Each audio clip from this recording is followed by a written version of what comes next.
नमस्कार दोस्तों, M&C education welcomes you all.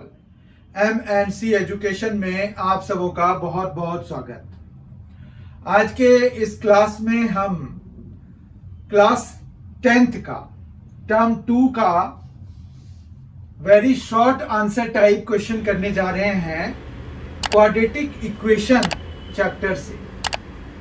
ये आपका टर्म 2 का सिलेबस का पार्ट है।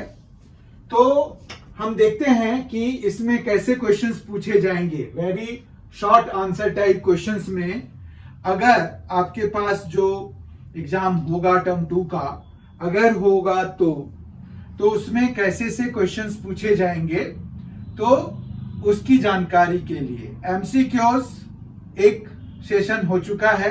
अगर आपने अभी तक क्वाड्रेटिक इक्वेशंस का कंसेप्ट वीडियो नहीं देखा है या एमसीक्यू वाला वीडियो नहीं देखा है तो आप जो है जरूर देख लीजिए। ये क्लास 10th मैथमेटिक्स के लिए जो प्लेलिस्ट बना हुआ है M&C एजुकेशन का, उसमें आपको उपलब्ध है। आज के इस सेशन में हम very short answer type question करने जा रहे हैं क्वाड्रेटिक इक्वेशन चैप्टर से। तो यहां पर जैसे देखिए क्वेश्चन कैसा आ सकता है। क्वेश्चन 1 है, state whether the following quadratic equations have two real distinct roots, justify your answer। इसमें हमें जस्टिफाई भी करना है अपने आंसर को। तो हम कैसे करेंगे, तो उसके लिए बात यह है कि जैसे आपके पास x square minus 3x plus 4 is equal to 0 दिया हुआ है, या बहुत सारे हमें 7 क्वाड्रेटिक इक्वेशंस के बारे में डिस्कस करना है अभी। तो हम जो है कैसे करेंगे, तो हमारे पास एक नेचर ऑफ रूट्स होता था क्वाड्रेटिक इक्वेशन का। तो नेचर ऑफ रूट्स के लिए हम जो है ये रियल एंड डिस्टिंक्ट वहां पर पढ़ते हैं। तो वो कंसेप्ट की वीडियो में है आपके पास। तो nature real and distinct roots होगा किसी भी क्वाड्रेटिक इक्वेशन का, वो डिपेंड करता है उसके डिस्क्रिमिनेंट पे। तो हम जो है डिस्क्रिमिनेंट निकालते हैं। डिस्क्रिमिनेंट कैसे निकालते हैं ये आपको वहां पर बताया गया है कंसेप्ट वाले वीडियो में। डिस्क्रिमिनेंट की वैल्यू हम पहले रिप्रेजेंट करते हैं डी से, और ये होता है बी स्क्वायर माइनस 4ac। ठीक है। अगर ये जो डी की जो भी वैल्यू आएगी वो अगर ग्रेटर देन 0 होगा तो रूट्स जो है रियल एंड डिस्टिंक्ट होंगे। मतलब इसके लिए जो कंडीशन है डी का डिस्क्रिमिनेंट का, वो ये है कि it should be greater than 0। तो हम जो है यहां पर इसके लिए डी निकालेंगे। तो यहां पर हमें कंपेयर किससे करना होता है, ax square plus bx plus c is equal to 0 से। तो इस तरह से अगर आप देखो तो a यहां पर 1 है, b माइनस 3 है और c जो है 4 है। तो हम जो है d यहां पर जब निकालेंगे तो b स्क्वायर माइनस 4ac मतलब माइनस 3 का स्क्वायर माइनस 3 का स्क्वायर, फिर माइनस 4, a कितना है, a है 1 तो 1, एंड c कितना है, c है 4। तो अब आप इनको सॉल्व करके देखो कि कितना आ रहा है। तो ये आ रहा है 9 और माइनस 16, तो ये आ गया माइनस 7 जो कि लेस देन 0 है। तो इसका जो है रूट्स रियल और डिस्टिंक्ट नहीं है। रियल एंड डिस्टिंक्ट रूट्स इसके नहीं होंगे क्योंकि इसका डी जो है लेस देन 0 है। तो रीजन जो देना है हमें, जस्टिफाई और आंसर जो देना है, उसका जस्टिफिकेशन यही है कि डी इसका लेस देन 0 आ गया, इसीलिए इसका डिस्टिंक्ट रूट नहीं होगा, रियल भी रूट नहीं होगा इसका। फिर हम दूसरे पे यही काम करते हैं। दूसरे में देखिए b कितना है, 1 है, a कितना है, 2 है और c माइनस 1 है। तो हम जो है d जब निकालेंगे सेकेंड वाले के केस में, तो d हमारे पास b स्क्वायर मतलब 1 माइनस 4ac, तो 4, a है 2, a देखिए यहां पर कितना है 2 है, तो 2 और c कितना है -1 है। तो इस तरह से अगर देखिए तो ये आ गया 1 और -4 और एक माइनस यहां पर भी है 2 है, 4 2 8, दोनों माइनस मिलके प्लस हो जाएंगे। तो 1 + 8 हो गया, 1 + 8 हो गया जो कि 9 हो गया। ये ग्रेटर देन 0 है तो इसका रियल एंड डिस्टिंक्ट रूट्स है। ठीक है, जस्टिफिकेशन में क्या लिखना है, डी जो है ग्रेटर देन 0 है, इसीलिए इस वाले सेकेंड पार्ट का जो रूट्स है वो रियल एंड डिस्टिंक्ट होगा। क्वेश्चन नंबर 3 पे देखते हैं, थर्ड पार्ट इसका। थर्ड पार्ट में हमारे पास a है 2, b है -6 और c है 9/2। तो d जब हम निकालेंगे इसका तो d हमारे पास देखते हैं कि क्या निकल रहा है, b² मतलब -6 का स्क्वायर। तो -6 का स्क्वायर कितना होता है 36, माइनस खत्म हो जाता है जब हम स्क्वायर करते हैं तो ये 36 आ जाएगा। -4a है यहां पर 2 और c है यहां पर 9/2। ठीक है, तो इस तरह से ये 2 2 कैंसिल हो जाएगा। तो आप देखिए ये 36 - 36 हो गया। तो जब ये 36 - 36 हो गया तो ये 0 आ गया। ठीक है, तो ये जो है d 0 के बराबर आ गया। तो यहां पर रियल एंड इक्वल रूट्स होंगे, डिस्टिंक्ट नहीं होंगे। तो इस तरह से ये हमारा गलत हो जाएगा। मतलब this equation will have real and equal roots, ना कि रियल डिस्टिंक्ट रूट्स। ठीक है, तो क्वेश्चन के हिसाब से ये गलत हो जाएगा। मतलब हम लिखेंगे कि no, it does not have real distinct roots. ठीक है, जस्टिफिकेशन में हम लिख सकते हैं कि एज d = 0, या फिर हम ये लिख सकते हैं कि as d = 0 therefore it will have real and equal roots. ठीक है, तो जस्टिफिकेशन आप अपने हिसाब से देंगे। बस बात ये ध्यान रखनी है कि आप जो मैसेज कन्वे करना चाह रहे हैं वो क्लियर कट पहुंच जाए एग्जामिनर तक। फोर्थ पार्ट देखते हैं इसका। फोर्थ पार्ट में इन्होंने कुछ ऐसे दिया हुआ है जिसमें कि सम मॉडिफिकेशन की जरूरत है। x + 4 होल स्क्वायर है, -8x है, = 0 है। तो हम जो है x + 4 होल स्क्वायर को क्या लिख सकते हैं, इसको थोड़ा सा मॉडिफाई करके लिखना पड़ेगा, सिंप्लीफाई करके लिखना पड़ेगा। तो ये हो जाएगा x² + 8x और +16। ठीक है, और ये है -8x और ये है = 0। तो आप देखिए x + 4 को खोला तो x² + 8x + 16 कैसे आया, a + b का होल स्क्वायर यहां पर लग जाएगा, आइडेंटिटी लग जाएगी वो वाली a + b होल स्क्वायर वाली। ठीक है, तो ये आ गया x² + 8x + 16 -8x। तो ये 8x तो कैंसिल हो गया, यानी कि हमारा b जो है यहां पर 0 हो गया है, b 0 हो गया है, a हमारे पास 1 है और c हमारे पास 16 है। तो जब हम b² - 4ac कराएंगे तो हमारे पास d मतलब b² - 4ac, b² तो 0 है, -4 × 1 × 16, 4 × 1 × 16 तो 64 हो जाएगा। तो 64 और ये 0 - 64 तो -64 ही हो गया। तो ये तो लेस देन 0 आ गया, यानी कि ये भी इस वाले इक्वेशन का भी जो डिस्क्रिमिनेंट है वो लेस देन 0 है, तो इसका भी रियल एंड डिस्टिंक्ट रूट्स नहीं आएगा। फिफ्थ पार्ट देखते हैं। फिफ्थ पार्ट में भी कुछ मॉडिफिकेशन की जरूरत है, तो हम मॉडिफाई करते हैं। x - √2 का होल स्क्वायर, जिस तरह से x + 4 का होल स्क्वायर हमने किया a + b होल स्क्वायर लगा करके, उसी तरह से यहां a - b होल स्क्वायर लगा के करेंगे। तो ये क्या आ जाएगा, x² आ जाएगा, -2√2x आ जाएगा, -2√2x आ जाएगा, और +√2 का स्क्वायर यानी कि 2 आ जाएगा, और -2x हो जाएगा, -2x हो जाएगा, और -2 हो जाएगा और इक्वल टू 0 हो जाएगा। ये हमने इस इक्वेशन को फिर से लिखा है।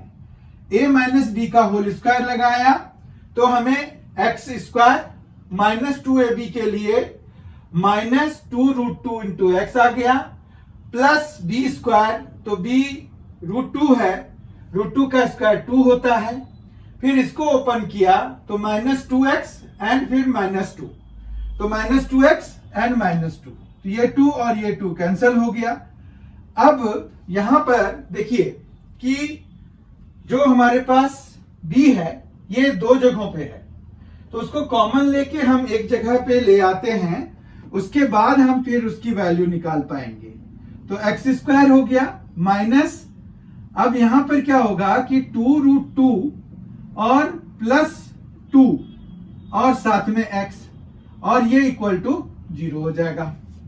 ठीक है, अब देखिए इसका जो है b कितना है, a तो पहले 1 है, b जो है वो है 2√2 और +2, जबकि c इसका 0 हो गया है क्योंकि ये 2 जो है कैंसिल हो गए थे। अब b स्क्वायर माइनस 4ac जब निकालेंगे तो 4ac तो 0 ही हो जाएगा क्योंकि c यहां पर 0 है, तो b स्क्वायर ही बचेगा खाली, मतलब इसका स्क्वायर ही d बनेगा। तो d इसका कितना आ जाएगा, b स्क्वायर माइनस 4ac जो है वो हमारा आ जाएगा 2√2 + 2 का होल स्क्वायर, 2√2 + 2 का होल स्क्वायर, 2√2 + 2 का होल स्क्वायर जो है वो क्या होगा, पॉजिटिव होगा कि नेगेटिव होगा, तो ये हमेशा पॉजिटिव होगा। क्यों होगा पॉजिटिव, क्योंकि ये जो है स्क्वायर है, किसी नंबर का स्क्वायर है, तो ये ग्रेटर देन 0 हो जाएगा। इसीलिए जो हमारा फिफ्थ है उसका भी जो रूट्स है वो 2 रियल डिस्टिंक्ट रूट्स होंगे, फिफ्थ वाले का भी। ठीक है, समझ में आ गया होगा कंसेप्ट क्या है। सिक्स्थ क्वेश्चन में देखिए a क्या है, √2 है, b हमारे पास -3/√2 है, जबकि c है 1/√2। तो जब हम इसका d निकालने का प्रयास करेंगे तो वो क्या निकलेगा, b स्क्वायर तो 9/2 हो जाएगा, क्योंकि 3/√2 माइनस है पर स्क्वायर कराते हैं तो माइनस खत्म हो जाता है, तो 3/√2 तो 9/2 हो जाएगा। ठीक है, -4ac तो -4a कितना है, a है √2 और c कितना है, c है 1/√2। देखिए ये c है तो 1/√2। अब देखिए ये √2 और ये √2 कैंसिल हो जाएगा, 9/2 होता है 4.5, 9/2 होता है 4.5 और -4 करेंगे तो क्या मिलेगा हमें, 0.5 मिलेगा। 0.5 ग्रेटर देन 0 की नहीं, ग्रेटर देन 0, तो यानी कि इस वाले इक्वेशन का भी 2 रियल डिस्टिंक्ट रूट्स है, 2 रियल डिस्टिंक्ट रूट्स इसका भी है, सिक्स्थ वाले क्वेश्चन का। और जो सेवेंथ क्वेश्चन है, सेवेंथ पार्ट है क्वेश्चन नंबर 1 का, जो लास्ट पार्ट है, उसको भी हमें मॉडिफाई करने की जरूरत है। तो यहां पर देखिए मल्टीप्लाई कीजिए, यह आ जाएगा x square -2x + x -2 + x = 0। ठीक है, तो ये देखिए -2x है, +x और +x, तो ये और ये सब सारे कैंसिल हो जाएंगे। अब आ गया आपका x स्क्वायर -2 = 0। ये है क्वाड्रेटिक इक्वेशन, इसका हमें नेचर ऑफ रूट्स पता करना है। तो यहां पर a है 1, b है 0 और c है -2, तो d हमारा क्या निकलेगा, इसका d निकल जाएगा इसका b स्क्वायर, b है 0 -4, a है 1, ये एक्स स्क्वायर का कोफिशिएंट 1 है और c है -2। अब देखिए ये -4, 1 और -2 सबका मल्टीप्लाई होके +8 हो जाएगा, जो कि ग्रेटर देन 0 हो जाएगा। तो जैसे ही ग्रेटर देन 0 हो गया तो सेवेंथ वाले इक्वेशन का भी हमारे पास जो 2 रियल डिस्टिंक्ट रूट्स हो जाएगा। जस्टिफिकेशन साथ में है कि डी हमारा ग्रेटर देन 0 आ रहा है। तो इस तरह से हम जो है डिसाइड करते हैं, इस तरह के क्वेश्चंस को सॉल्व करते हैं। अब इसमें अगर आप फर्दर एक्सप्लोर करने की कोशिश करेंगे तो यू विल सी कि आपको ऐसे क्वेश्चंस भी पूछे जा सकते हैं जिसमें कि वो कहेंगे 2 रियल एंड इक्वल रूट्स, ठीक है। या फिर ऐसे क्वेश्चन भी पूछ सकते हैं कि no real roots are possible. इसमें सारे ही आए हुए हैं। देखिए आप, ये जो थर्ड क्वेश्चन है, थर्ड वाला अगर इक्वेशन को आप देखेंगे तो थर्ड वाले इक्वेशन में आपको क्या मिला है, डी 0 बराबर हो गया है। डी 0 के बराबर हो गया है, यानी कि इस इक्वेशन का जो है वो रियल एंड इक्वल रूट्स हो जाएगा। डी लेस देन 0 भी किसी में आया था। लेस देन 0 जिसमें आया है ये है फोर्थ पार्ट में -64 आ गया है। तो इसका डी लेस देन 0 है, यानी कि no real roots are possible. तो इस तरह से हमारे पास तीनों तरह के क्वेश्चंस आ गए हैं। बस यहां पर खाली हेडिंग अगर चेंज कर देते हैं तो हमारा जो है काम करने का तरीका बदल जाएगा, ठीक है। आई होप कि आपको ये समझ में आ गया होगा कि actually how we proceed into these kind of questions, जहां पर कि नेचर ऑफ रूट्स के बेसिस पर अगर हमें क्वेश्चन पूछे जा सकते हैं। 3 नेचर होते हैं हमारे पास कि रूट्स जो हैं, 2 रूट्स हैं वो रियल होंगे। अब रियल के बाद 2 पॉसिबिलिटीज हैं कि या तो वो अनइक्वल होंगे या दोनों इक्वल होंगे। और फिर एक पॉसिबिलिटी ये है कि रियल रूट्स ही ना हो। तो तीनों के लिए हमारे पास कंडीशन है। रियल एंड अनइक्वल के लिए, मतलब रियल एंड डिस्टिंक्ट के लिए डी ग्रेटर देन 0 होना चाहिए। अगर रियल एंड इक्वल चाहिए तो डी इक्वल टू 0 होना चाहिए। और अगर नो रियल रूट्स पॉसिबल वाली बात चाहिए तो डी हमें लेस देन 0 चाहिए। तो ये तीनों आपको ध्यान रखना पड़ेगा। अगर आप ध्यान रखेंगे तो ऐसे क्वेश्चंस बहुत आराम से आप कर पाएंगे। और ये क्वेश्चंस मोस्ट फ्रीक्वेंट क्वेश्चंस होते हैं, इसीलिए हम इससे बच नहीं सकते। अगला क्वेश्चन करते हैं। एक दूसरा question very short answer type में पूछा जा सकता है, वो है ट्रू एंड फॉल्स वाला। अब जस्टिफाई करना हो सकता है कि नहीं पूछें, पर मोस्टली चांसेस है कि वो जस्टिफिकेशन भी साथ में पूछेंगे। तो ये क्वेश्चन देखना जरूरी है। Right whether the given statements are true और फॉल्स, जस्टिफाई योर आंसर्स। आपको अपने आंसर्स को जस्टिफाई भी करना है। Every quadratic equation, first part है, देखिए, every quadratic equation has exactly 1 root. तो आपने क्वाड्रेटिक इक्वेशन किया है, आपने नेचर ऑफ रूट्स अभी देखा। तो नेचर ऑफ रूट्स में हम क्या बात करते हैं कि 2 real and distinct roots, 2 real and equal roots, no real roots. तो हमारे पास यहां पर उस हिसाब से तो 2 की बात कर रहे हैं, तो एग्जैक्टली 1 कैसे हो जाएगा? तो ये गलत हो जाएगा, ये स्टेटमेंट फॉल्स है, ठीक है। अब इसको जस्टिफाई अगर करना है तो आप कोई एग्जाम्पल लेके, एक काउंटर एग्जाम्पल, जब आप कोई अपोजिट एग्जाम्पल देते हैं तो उसको काउंटर एग्जाम्पल कहते हैं। तो काउंटर एग्जाम्पल दे करके आप ये प्रूव कर सकते हैं कि ये स्टेटमेंट फॉल्स है।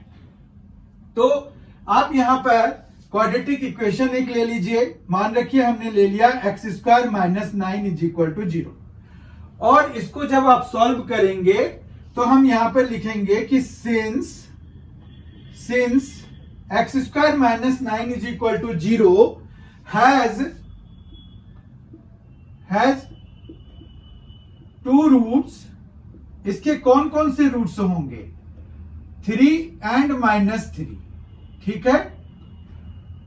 तो यहां पर एग्जैक्टली 1 वाला गलत हो गया स्टेटमेंट ना, तो ये हम रीजनिंग भी साथ में दे दिया, फॉल्स लिखा, फिर रीजनिंग दिया कि सिंस x² - 9 = 0, ये एक क्वाड्रेटिक इक्वेशन है, ये उनको समझ में आ जाएगा।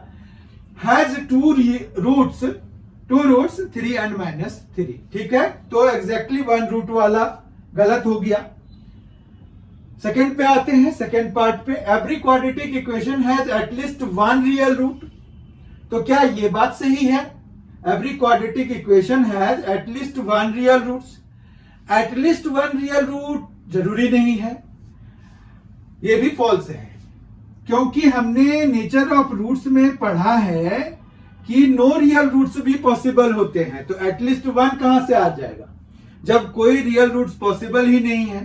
तो वैसे में डी हमारा लेस देन 0 होता है, तो आप ऐसा कर लीजिए कि बस ये जो इक्वेशन में माइनस जो है ना उसको प्लस बना लीजिए, x² + 9 = 0 कर दीजिए। Has no real roots, has no real roots. तो इसीलिए यह स्टेटमेंट फॉल्स हो जाएगा। थर्ड पार्ट देखते हैं। Every quadratic equation has at least 2 roots. Third part देखते हैं अब इसका। Every quadratic equation has at least 2 roots. तो ये स्टेटमेंट हमारे पास क्वाड्रेटिक इक्वेशन है जिसका कि एटलीस्ट 2 रूट्स हो, तो ये सही है कि नहीं है? यहां पर एटलीस्ट का मतलब हो गया कि कम से कम 2 रूट्स होने चाहिए। तो ये एक फॉल्स स्टेटमेंट है, क्योंकि एटलीस्ट नहीं एग्जैक्टली 2 रूट्स होते हैं। ठीक है, तो आप इसके लिए री स्टेटमेंट एक कर सकते हो कि एज एनी क्वाड्रेटिक इक्वेशन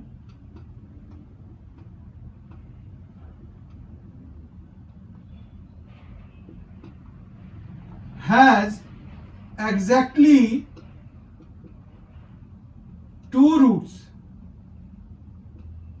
ठीक है, आपको जस्टिफिकेशन यही देना है कि every quadratic equation has at least 2 roots. तो नहीं, फॉल्स। यहां पर as any quadratic equation has exactly 2 roots. Exactly 2 roots होते हैं क्योंकि उसकी डिग्री 2 है, तो 2 ही होंगे। अब वो चाहे रियल हो, रियल एंड डिस्टिंक्ट हो, चाहे इक्वल हो, या फिर हमारे पास यह है कि नो रियल रूट्स पॉसिबल, तो इमेजिनरी रूट्स भी 2 ही होते हैं। तो जितनी डिग्री होती है उतने ही हमारे पास रूट्स होते हैं। क्यों? क्योंकि हमने पॉलिनोमियल में किया हुआ है कि उतने ही जीरोज होंगे जितने की हमें उसकी डिग्री है। जितना हमारा डिग्री है किसी भी पॉलिनोमियल का, तो एग्जैक्टली उतने जीरोज होंगे। अब क्वाड्रेटिक पॉलिनोमियल को जब हम 0 से इक्वेट कराते हैं तो क्वाड्रेटिक इक्वेशन बनता है। तो क्वाड्रेटिक पॉलिनोमियल के कितने जीरोज होते हैं? 2 होते हैं। तो क्वाड्रेटिक इक्वेशन के भी 2 ही रूट्स होंगे। वो इक्वल हो जाए अलग बात है, तो हम कहेंगे लेकिन 2 ही, क्योंकि 2 इक्वल रूट्स कहते हैं हम। Every quadratic equation has at most 2 roots. ये भी फॉल्स हो जाएगा इसी बेसिस पर कि ये जो है एस, यही वाला कॉपी कर लीजिए आप। ठीक है, यहां पर भी as any quadratic equation has exactly 2, at most और एटलीस्ट उस कैटेगरी में नहीं आता है।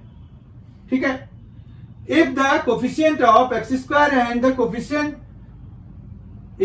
Coefficient of x² and the constant term of a quadratic equation have opposite signs, then the quadratic equation has real roots। ये करने वाला क्वेश्चन है। if the coefficient of x² and the constant term, तो coefficient of x² and constant term जो है वो opposite sign का है, तो a और जो c है वो ऑपोजिट साइन का है, तो a इंटू सी क्या हो जाएगा? वो लेस देन 0 हो जाएगा। ठीक है, तो d हमारा क्या हो जाएगा? d है b² - 4ac। ठीक है, और ac हमारा लेस देन 0 है, तो ये जो है प्लस में चेंज हो जाएगा कि नहीं?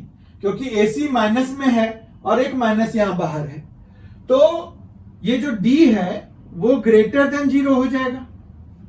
d जब ग्रेटर देन 0 हो गया तो इसका यही मतलब हुआ ना कि उसके जो हैं हैज रियल रूट्स होंगे और डिस्टिंक्ट भी होंगे। हालांकि ऑप्शन में नहीं कहा है, तो डिस्टिंक्ट भी होंगे। समझ में आया? अब क्या होगा अगर मान रखिए कि आपके पास एक क्वेश्चन और भी आ सकता है, तो ये पहले इसको देख लेते हैं, ये कौन सा कैसा स्टेटमेंट हो गया। तो ये जो है इसका जो जस्टिफिकेशन है वो तो ये हो गया कि d ग्रेटर देन 0 हो गया। तो हमारा स्टेटमेंट क्या हुआ कि the quadratic equation has real roots, तो इट इज करेक्ट, तो यस ट्रू हो गया। ठीक है, तो हमारा जो फिफ्थ पार्ट है वो ट्रू हो गया। ठीक, इतना समझ में आ गया। अब इसी पर एक क्वेश्चन और आ सकता है कि एक्स स्क्वायर और कांस्टेंट टर्म के जो साइन है वो सेम है, यहां अपोजिट था, अब वो कहते हैं कि सेम है एंड बी 0 है, तो क्या होगा? तब फिर पक्का है कि जो रियल रूट्स नहीं हो पाएंगे, उस क्वाड्रेटिक इक्वेशन का रियल रूट्स नहीं हो पाएगा। क्या कहा उन्होंने कि ए और सी दोनों सेम साइन के हैं, तो ए और सी जब दोनों सेम साइन के होंगे तो वो ग्रेटर देन 0 हो जाएगा। ये लेस देन 0 आया है ना, तो वो ग्रेटर देन 0 हो जाएगा उस केस में। और फिर क्या होगा कि डी लेस देन 0 हो जाएगा, क्योंकि बी हम पहले ही बता रहे हैं कि 0 है। ठीक है, तो इस तरह से very short answer type questions में आपको नेचर ऑफ रूट्स के बेसिस पर क्वेश्चन पूछ सकते हैं, ट्रू फॉल्स टाइप के क्वेश्चन पूछ सकते हैं। ठीक है, ये 2 टाइप्स हमने देख लिए, और कुछ टाइप्स जो है हम इसके अगले सेशन में देखेंगे। बहुत ही जल्द हमारी मुलाकात होगी। अगर आपने M&C एजुकेशन चैनल को अब तक सब्सक्राइब नहीं किया है तो प्लीज कर लीजिए, यह आपके लिए फायदे का रहेगा। Thank you so much, thanks a lot, enjoy yourself.